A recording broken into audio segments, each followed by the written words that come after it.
సాధ్యమేనా? దీనిపైనే ఇవాల్టి magazine story.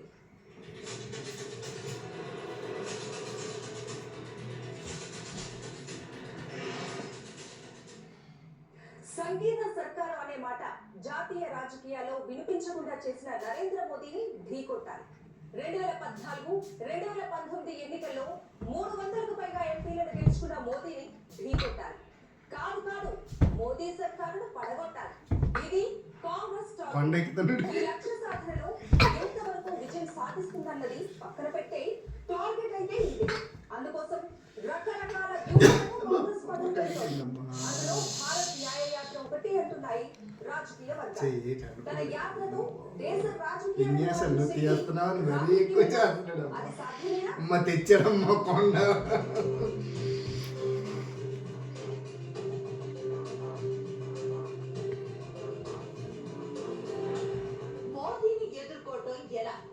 బీజేపీకి ధీటైన పార్టీగా ప్రజాక్షేత్రంలో గుర్తింపు పొందడం ఎలా? సార్వత్రిక సభలలో బీజేపీని ఓడించడం ఎలా?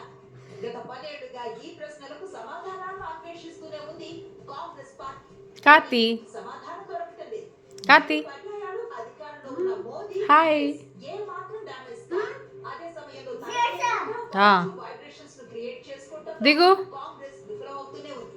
తాజాగా జరిగిన 5 రాష్ట్రాల ఎన్నికల్లో కాంగ్రెస్ కు తగిన షాక్ సాధారణమైంది కాదు. తెలంగాణలో గెలిచామన్న ఆనందమే లేకుండా చేశాయి ఆ ఫలితాలు.